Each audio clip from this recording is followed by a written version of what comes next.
PlayStation Portable is as revolutionary as PlayStation, but in different ways. Such was the impassioned speech of Sony's Kaz Hirai as the PlayStation Portable was revealed to the world. A day later, after watching it on YouTube, I couldn't help but to continue to think about how wild it is that the press conference where the PSP was revealed to the world was over 20 years ago. Time sure does fly, doesn't it? October 2006, a little over a year and a half after the PSP's launch in North America. It was at this time that a franchise that hadn't been on the PSP yet set its sights on the system. Ace Combat. While the franchise did have a portable release before with Ace Combat Advance on the Game Boy Advance, this would be the first real handheld gaming effort for this arcade fight action series. Claiming that the game would, quote, awaken the true value of the PSP as a gaming device, this Ace Combat game would have the series take to the handheld skies once more. Now, for someone on the outside looking in, they may not expect a handheld title to be viewed in such high regard for the series, and it's understandable why. Back then, handheld titles were usually given less time and money to work with compared to their console and PC counterparts. Therefore, even if they were good games, they usually didn't get held to the standard of the main versions. However, this game is different. Whatever the development conditions may have been, this game would come out on the other side not only fully intact, but also with a number of innovations to boot. Fun, engaging, and also challenging in some aspects, Ace Combat X Skies of Deception would eventually go on to be considered among the best Ace Combat games out of the whole series.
Okay, so right out the gate, this retrospective is going to have a different start than normal. I'm going to spoil it for you right now. I could not find a single bit of information regarding Ace Combat X's development. How come? Well, let me walk you through the journey I took in the pursuit of finding this knowledge. When I do an Ace Combat retrospective, the first two sources I visit are the Ace Combat Wiki and Wikipedia. I can usually get a summary version of the game's development and then click on the reference links to be able to pull exact quotes and learn the exact ins and outs about it. So, I did just that. I went to the Ace Combat X Skies of Deception entry on the Ace Combat Wiki, and there was nothing. Not even nothing in the sense of the development section being only a sentence or two long. I mean that as of this video, there is no development section to even speak of. Same thing with Wikipedia. No development section, and the vast majority of the reference links are just reviews of the game. The one reference link I found that had some promise to it was a deep dive into the game and how the mechanics worked and all that, but there was no development info that was of use. No start date, no descriptions of any hardships the team faced throughout development, nothing. I quickly realized I would need to put in a bit more effort to get the info I want. I started by reaching out to the developers of the game, Access Games. I told them, hey, I'm Thunderous Wolf, I'm in the process of making retrospectives on every Ace Combat game, and Ace Combat X is the next one I'm doing. However, I can't find any info about the game's development online, can you please help me out? Access Games replied with, we were in charge of the development of the game, but Namco Bandai Entertainment Inc. is in charge of all the necessary actions, so please contact them for further information. A disappointing response, but also a fair one. I don't know how the logistics of AAA video game development works, but maybe there's something that says Access Games would need to get permission from Bandai Namco in order to share the development details or something. That, and I'm asking for development info on a game that's a little over 18 years old as of this video. So it's not crazy to assume that some, if not all of the people who actively participated in the development of this game have either left or are so knee-deep in other projects that there's no way I'd be able able to reach out to them. So I did as they said and typed Bandai Namco Japan email contact into Google and reached Bandai Namco online, where I sent them an email. In hindsight, I was reaching out to the wrong people. However, I didn't know at the time there were so many subdivisions of Bandai Namco. You've got Bandai Namco Online, Bandai Namco Amusement America Inc. for things like arcade cabinets, Bandai Namco Toys and Collectibles America Inc. for things like toys, Bandai Namco Entertainment, which seems to be the main Bandai Namco hub, Bandai Namco Aces for Ace Combat. Like, where do I even go for something like this? You're probably thinking, Bandai Namco Aces, duh, Thunderous, are you stupid? First of all, look, keeping the lights on upstairs isn't cheap, alright? Secondly, the last time I tried that with my Ace Combat 4 retrospective, I got no reply, so I figured it would probably be a waste of time for me to try again. They even say, hey, we don't do proposals from customers, we'll V2 that shit if we get one of those. Anyway, getting back on track, I got a reply from someone at Bandai Namco Online saying that Bandai Namco Entertainment is where I'll need to go, and the only way I could post a question to Bandai Namco Entertainment support page was if I made an account. So, I made an account and posted the question about if there was any info about Ace Combat X's development. The reply I got wasn't what I was hoping for, but it was also a little heartwarming. The person who replied first apologized for any difficulties I may have come across so far in my journey, which they don't need to apologize for that. I'm not gonna be mad at them. I'm frustrated that I'm going in all these different directions and winding up with nothing, yeah, but I also recognize I'm asking for info on an Ace Combat game that's, again, a little over 18 years old as of this video. They appreciated my enthusiasm for Ace Combat and gave me an email to reach out to as my next step. And lastly, they also said they appreciate my support and dedication for the Ace Combat series and wished me the best of luck on the project. Like I said just a minute ago, that was heartwarming for me. In the midst of being told to reach out to other people or getting no replies at all, that small little, hey, we appreciate the work you're doing, best of luck, was really nice. The equivalent of braving a winter storm and being able to warm up a bit inside a house with the fireplace going before stepping back out again. So, I reached out to the email they provided me, and no response. At that point, I was at my wit's end. Even though they said they'd V2 a proposal for more information, I sent Bandai Namco Aces a message asking if there's anything they could do to help me out. I also looked up Ace Combat X development on YouTube. Both of these final desperate measures yielded nothing. No reply from Bandai Namco Aces, and nothing on YouTube. I know I could have sent follow-up emails or asked Access Games again while telling them all the steps I took with all the different divisions and emails of Bandai Namco I reached out to, but I feared that I would come off as annoying if I did that. Like Access Games may go, we told you the first time you reached out to us to go talk with Bandai Namco, why are you asking us again? Or something like that. Do I think they'd actually say that in writing to me? No. But I do worry that's what the Access Games employee writing that response may think. In any case, that was my journey trying to get more info on the game's development. But let's not get caught up in the disappointment of there being nothing for this part of the video, because we still need to talk about the game itself. And oh boy, do I have a lot to talk about here.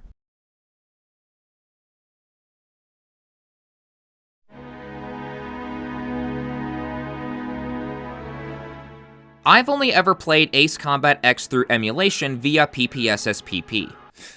PP. I've never played the game on original hardware before, so I've only ever known the game through being able to play it with a controller and the benefit of remapping some of the PSP's inputs to emulate something closer to Ace Combat 7's control scheme. I don't think that should affect how I talk about the gameplay too much, but I figured I would throw that out there so we're all on the same page. Now then, Ace Combat X takes place in the year 2020.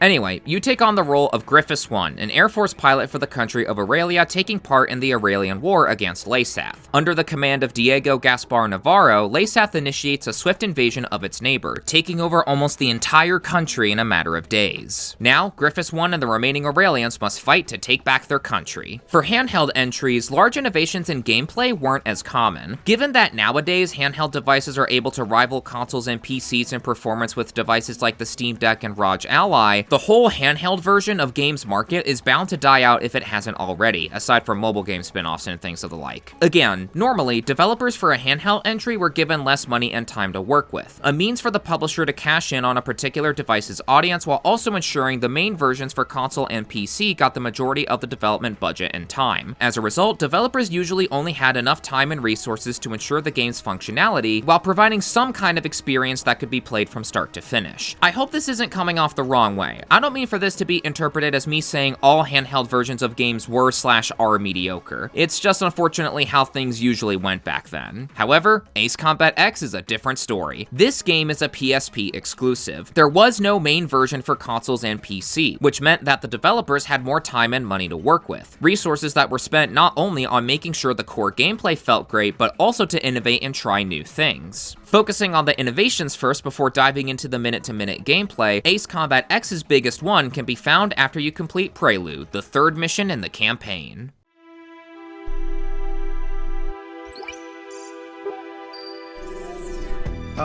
Okay, let's get started with a report of the situation. I think our best option under the circumstances would be to head towards Santa Elva. Santa Elva is a strategic location that we have to pass through to get to the capital, Griswold. However, there are several other strategic points on the way to Santa Elva. Which points you choose and in what order you do so is up to you. It looks like your decisions will affect the course of this battle. I know it's an immense responsibility, but there's no one else to count on. We're relying on you to get us through this. If you've played the first Ace Combat game, seeing this may ring a bell. That's because Air Combat, known in Japan as Ace Combat, had a similar system. After certain points in the campaign, you'd be allowed to branch out and tackle a set of missions in whatever order you wanted to. The main thing that was missing though was the enemy reacting to your moves. No matter how you went about destroying the rebel forces, each of the subsequent missions would play out the exact same. This lack of reactivity from the enemy was due to the developers still learning the ins and outs of the PlayStation 1 when it came to arcade flight action games. It wouldn't be until Ace Combat X that this kind of system would be given another try. I know about being able to pick between some missions in Ace Combat 2 and the faction changes for Ace Combat 3, but I'm specifically talking about picking from multiple available missions and the game giving you different mission variants later based on your actions. This iteration is leagues better than the one in Air Combat because the enemy now reacts to your moves. Went to go fight the giant aerial fortress while ignoring Laysath forces right at your base's doorstep? When you return to the mission select screen, the Laysath forces have taken back the base while you were away, and now you need to recapture it. But because you fought the aerial fortress before and dealt some damage, when it comes time to fight it again, its combat capabilities will be weakened a bit. Intercepted enemy transports carrying an upgrade for an array of laser cannons meant to defend the capital Griswold from you, you just made the boss fight against those laser cannons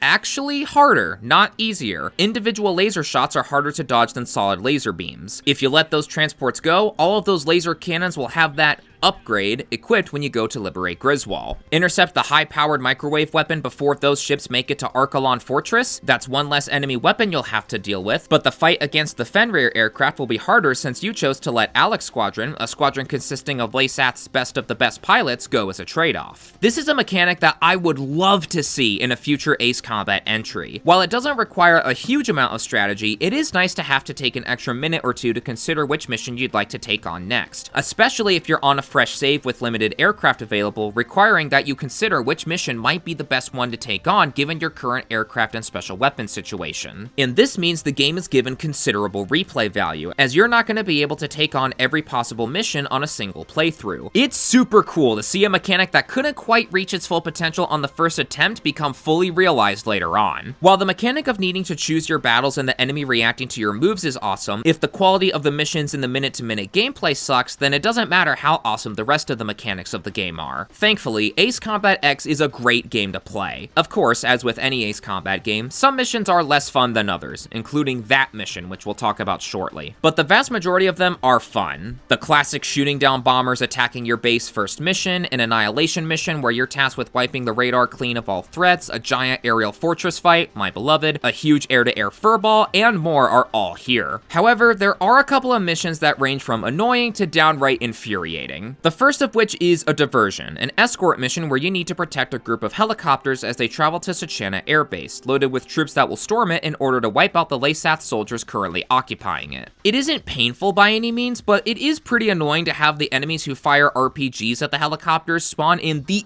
instant your back is turned. In Pursuit 1 and 2, I'm not too big on, but that's also because jamming missions in Ace Combat have always been pet peeve ones for me. That, and I more often than not get unlucky with the RNG and have to destroy all of the power transmitters for the anti-air system protecting the jammers to be disabled. But Out of every mission in the campaign, there is one that is so infuriatingly bad that I have to dedicate a part of this video to it. Anyone who has played this game will know which mission I'm talking about. Thankfully, you kinda have to go out of your way to get this one since you need to leave the Laysath forces at the Kalana Steppes alone for 2 consecutive missions. That being said, when it comes time for you to take on this mission, God help you. Time Limit has Laysath's Hamlet unit unleashing a gas attack on Santa Elva, a key town that you recaptured only a few missions ago. It's up to you to neutralize all of the gas that the Hamlet unit unleashes throughout the city by dropping neutralizing agents where the gas clouds begin to form. On paper, it doesn't sound like such a bad mission so far. It's a mission type that's been done once before, as a matter of fact, with Reprisal from Ace Combat 5. What makes Ace Combat X's take on this kind of mission so terrible, though, is the fact that the neutralizing agents are unstable. When you spawn in, you'll see this on your MPG, showing you how many G-forces are being exerted onto the neutralizing agents. If you exceed too many Gs, the neutralizing agents will blow up, taking you down with it. G-forces have never been something to take into consideration in Ace Combat. Not once have we ever needed to worry about blacking out, snapping our own wings off, whatever. So for G-forces to suddenly be an issue here is odd, but not terrible in and of itself. For the sake of spicing up the gameplay for a little bit,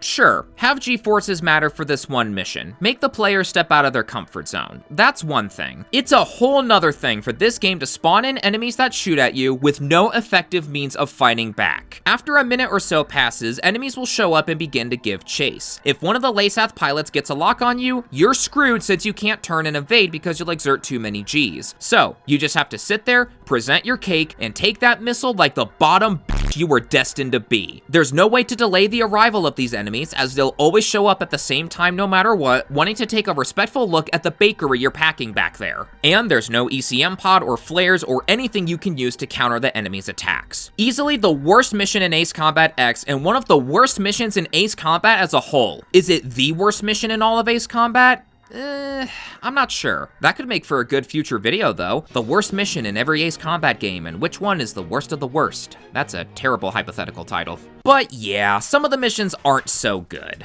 Thankfully though, the majority of them are fun to play thanks to the minute-to-minute gameplay. We all know the drill by now. Briefing, plain and special weapon selection, then off we go. What's different about Ace Combat X's minute-to-minute gameplay can be found with the missile tracking and hitboxes. Missiles seem to stop tracking enemies at less extreme angles compared to other titles. Missiles can still track enemies taking evasive action, of course, but it seems like the enemy doesn't need to evade as hard, and the hitboxes for the aircraft are much less forgiving. This is most noticeable with any head-on attacks, where missiles will near miss enemy aircraft in spots where in other games, those near misses would have been hits. Luckily, the missile tracking and hitbox rules apply to you as well. Because I haven't done like an extended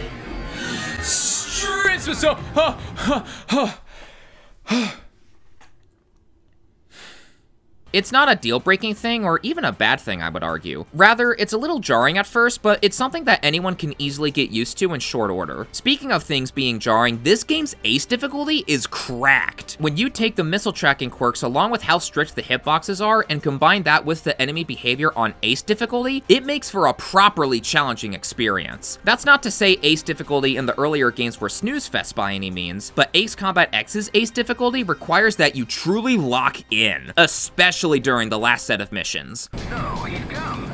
Which one of them is Nemesis? I've heard just about enough of your tall tale for one lifetime. It's time to see if you measure up. Land the unit. Continue with infiltration and destroy the fortress from the inside. The Southern Cross destroyed Fenrir. They're only human. You can take them. And you want to know the best part about this all? If you find yourself dying a bunch, you just gotta get good. Simple as that. The music in Ace Combat X is great too. It's got a futuristic theme to it, which aligns perfectly with the game being set in the future. Oh, wait. Well, in the future for when the game was released, and in the future in the context of the Ace Combat timeline. Some of my favorites include Blitz, Out of the Fire,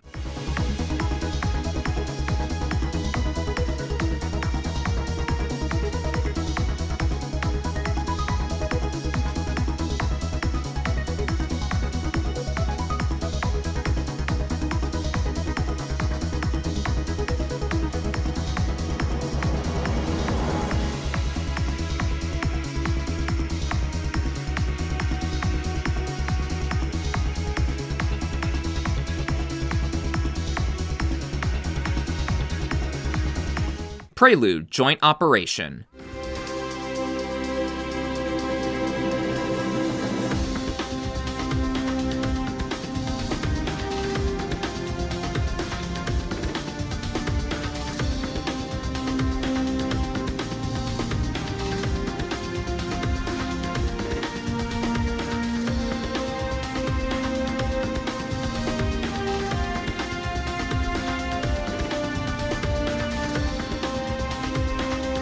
Gleipnir.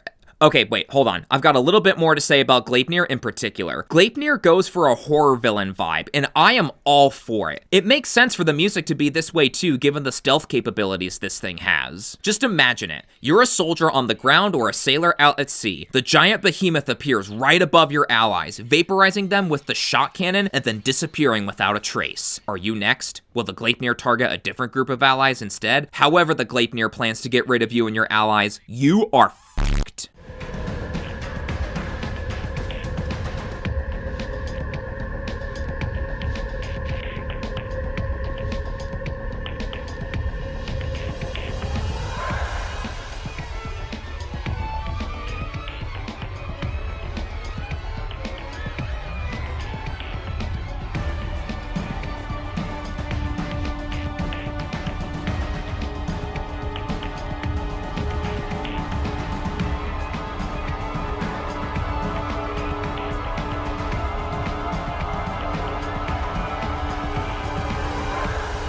Unknown 2 is such an underrated track. As far as I'm aware, it only plays during Blitz, but for this one mission that it plays, it sounds so good.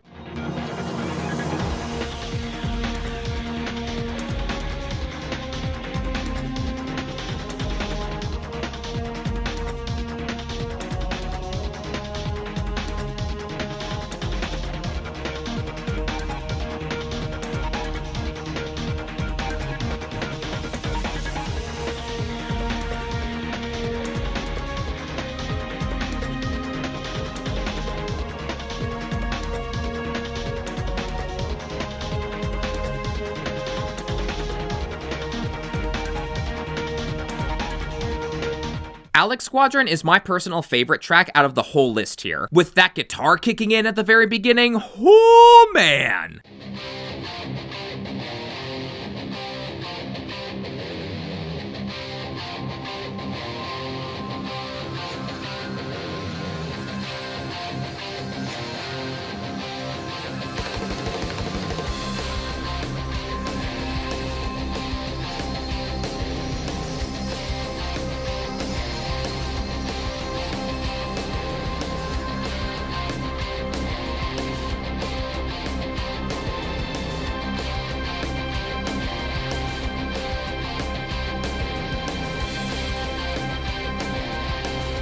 And End of Deception is a similar story. Not my number one favorite, but easily in the top 3 for me.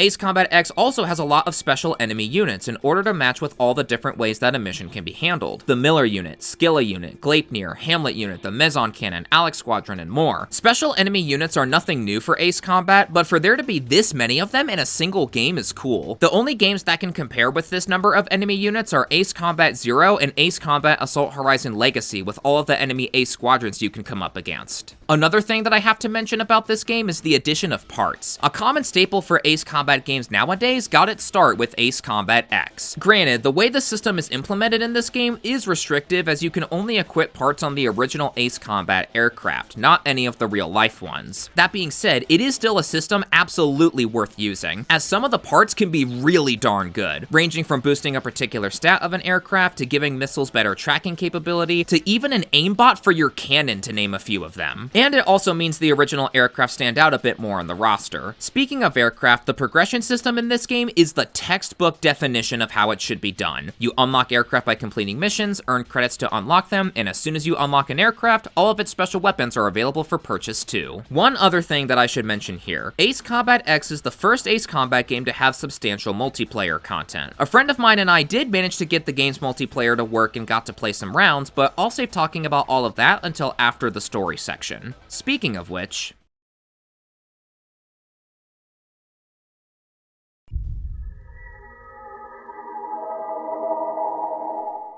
the core of Ace Combat X's story revolves around one man, the commanding officer of the Laysath forces, Diego Gaspar Navarro. Navarro took command of Laysath following the end of the multi-year Laysath Civil War. In the midst of that, Laysath's next-door neighbor Aurelia was regularly sending in vital supplies into the country to provide aid to those affected by the war. After the Civil War's conclusion in 2019, Laysath proceeded to launch an all-out invasion of Aurelia the following year. Why would Laysath directly attack Aurelia, a country that had been nothing but peaceful and willing to help? Navarro's speech at the start of the game seems to suggest that Aurelia was using the Laysath Civil War for their own gain in some way. What else could he mean when he says that this invasion was retribution for years of exploitation? Well, all you need to change the world is one good lie and a river of blood.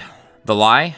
Back when the Laysath Civil War was raging on, all of those supplies that Aurelia sent into Laysath never actually made it to the intended people. Navarro redirected that aid from Aurelia to satisfy his own personal goals through arms purchases. Therefore, Navarro had the perfect lie. He knew he could paint Aurelia in a bad light by saying, "Aurelia never helped us out when we were in our darkest hour. If anything, they took advantage of our pain and suffering." Navarro knew he could fire up the Laysath military to have them hungry for blood, but he could have cared less about getting revenge on Aurelia. There was no revenge to get anyway, as Aurelia was helpful during the Laysath Civil War. They didn't actively make it worse in any way, but Navarro could sure as hell present things that way. Along with being in control of Laysath as a whole, he also had direct power over the country's arms industry. And what's the number one way that the arms industry of any nation can receive a massive boom? You guessed it. With the arms industry in Laysath being kicked into high gear for the sake of the Aurelian War, Navarro would profit big time from that. He could care less about the war itself. For as much as he sings the praises of the Gleipnir, I doubt he even cares about it deep down. He for sure doesn't care about the troops in the Laysath military, seeing them as expendable assets. All he cares about is adding some extra zeros to his bank account so that he could live it big when the war is over, regardless of Laysath wins or not. If you want to see just how manipulative Navarro was to people, how far he was willing to go to ensure that his goal of achieving arms sales was achieved, check out Standoff in the Skies 2 Laysath Side. It's a short story about how the commander of the Gleipnir, Frank Burlington, became manipulated into hating Aurelia, wanting to see the country burn, and how that same manipulation would go on to affect the pilots of Alex Squadron. Originally, I was planning on reading this in full for the video, but there wouldn't be any way that I'd be able to spice it up enough to make it more than just me reading the story with the occasional picture swap here and there. And I would want to hire people to voice act the dialogue for it for that extra bit of quality, and I'm not in the position for that at the moment. Regardless, you should check it out to see just how slimy Navarro is for the shit that he pulled. Eugene put it best at the end of Deception 1 and 2. When you think about it, you can't help but feel sorry for Laysath soldiers. They were nothing but pawns in Navarro's sick game.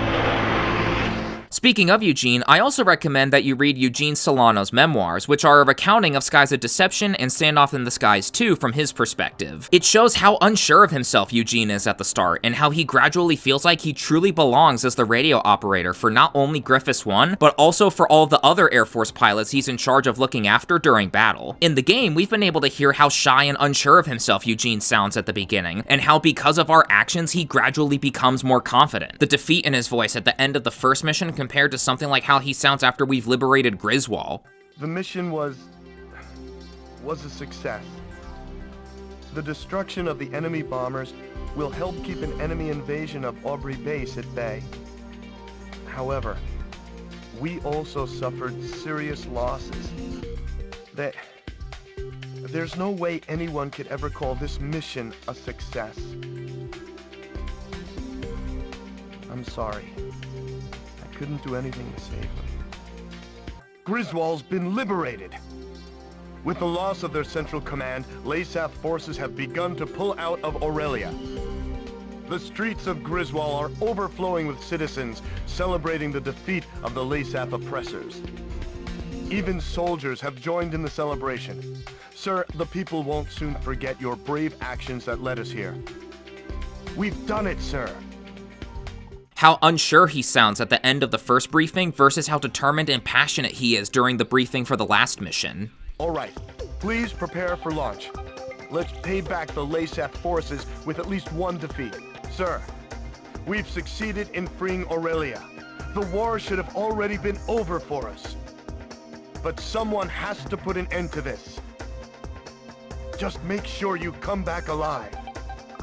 It's because of you, the Southern Cross, leading the way to victory through your decision-making and skills in the skies, that not only does Eugene feel like he's finally part of the team, but everyone fighting to take back Aurelia feels like they've got a chance. Griffiths 1 brought Aurelia and its people out of their darkest hour. It's just unfortunate that the whole reason for this war was due to one man's greed and deception. Crux to Griffiths 1. Good to see you're all right. I thought for a second you were caught in the explosion. Our victory wouldn't be a celebration without you, sir. When you think about it, you can't help but feel sorry for Laysaf soldiers. They were nothing but pawns in Navarro's sick game. Well, it's finally over, isn't it?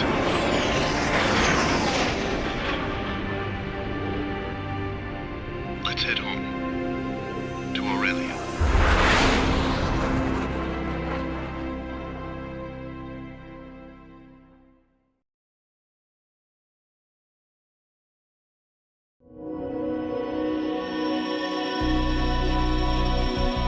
Quick disclaimer before we begin. The graphics in the multiplayer footage are going to be noticeably worse in quality compared to the single player footage. That's because I played the multiplayer and did a campaign playthrough before coming across Super Ostrich's HD textures pack and quality of life mods along with the font mod. I went ahead and re-recorded my campaign playthroughs that you've been watching throughout this video, but I didn't feel like doing it for the multiplayer because I was getting impatient with myself on when this video would eventually come out. Back to the topic at hand now. Up to this point, there hadn't been a serious multiplayer effort done for Ace Combat. The PlayStation 1 trilogy of Ace Combat games lacked any multiplayer whatsoever. Ace Combat 4 and 0 had split-screen multiplayer, with Ace Combat 5 lacking said split screen in favor of Operation Katina, the arcade mode. Ace Combat Advance...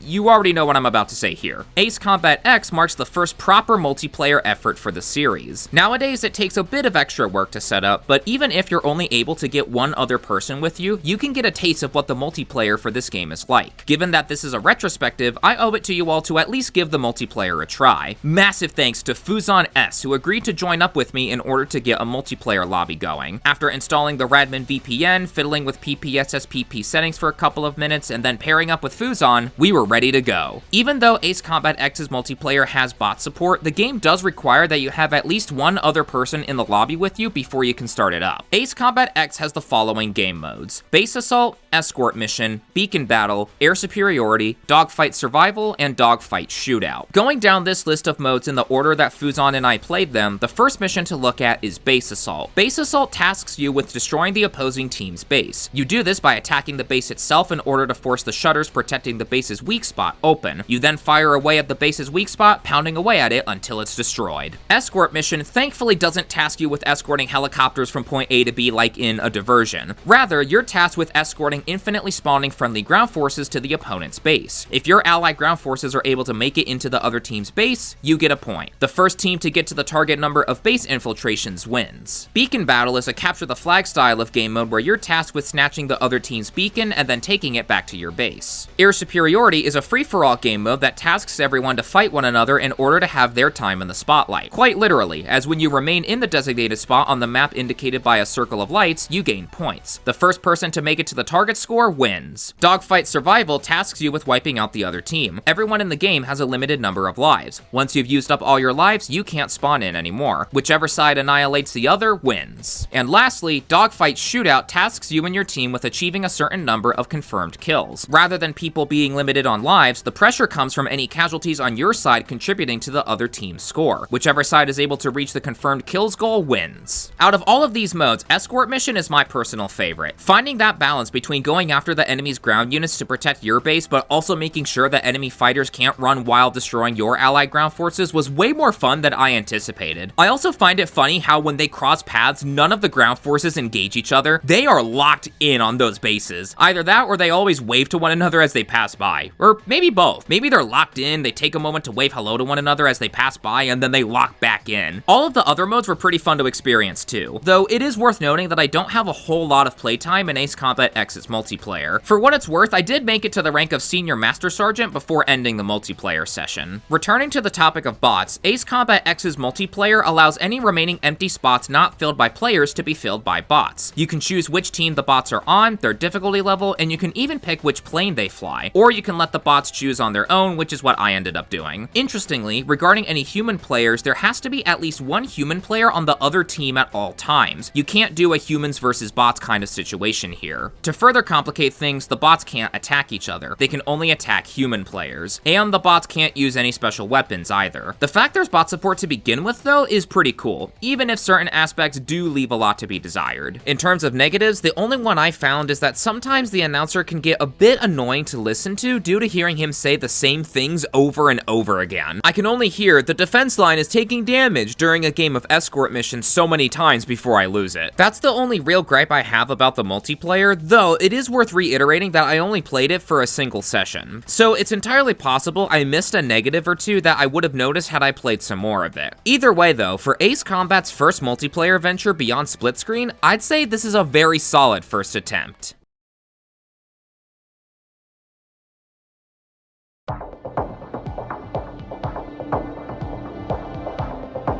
I didn't have a better spot in the video to bring up this game, but there's a prequel to the events of Skies of Deception called Ace Combat XI Skies of Incursion. Skies of Incursion covers the initial 10 days of Laysat's invasion through the eyes of Falco 1, who is not only a fellow Aurelian Air Force pilot, but also regarded as the original Southern Cross before that moniker got transferred over to Griffiths 1. Unfortunately, I couldn't find a way to play it. It was a game released exclusively for iOS back in the day. 1, I don't have any iOS devices. 2, from what I've been able to find, there isn't an iOS emulator to speak of, and 3, even if I did feel like going through all of these hoops, I'm not about to drop hundreds of dollars on a device with an older version of iOS, only to realize I won't even be able to play Skies of Incursion because it got delisted and there's no way to add apps that have suffered that fate. So, until an iOS emulator gets made, I unfortunately won't be able to play this game. That being said, there is a full playthrough of this game on YouTube, link in the description. It seems like Skies of Deception has an emphasis on the futuristic aircraft in the series, given that it starts you off with aircraft like the Apollos and Fregata. A lot of the voice lines from Skies of Deception are reused here, and they sound a bit more clear. There's also a prototype of the Gleipnir that shows up at the end of the game called the Gander. Not a whole lot here, but I did want to at least highlight a couple things about the game rather than just go, yeah, this game exists, and move on, you know?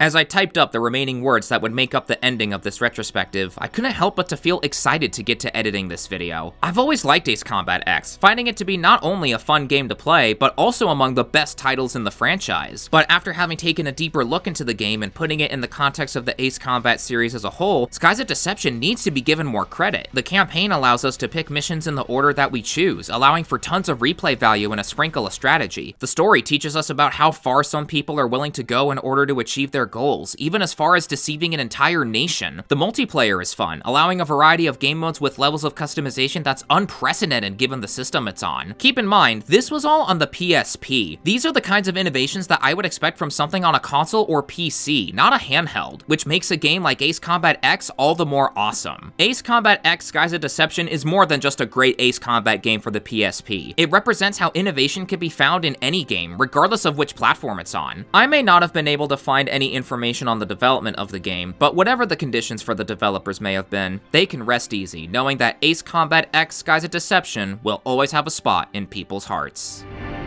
Let's head home. To Aurelia.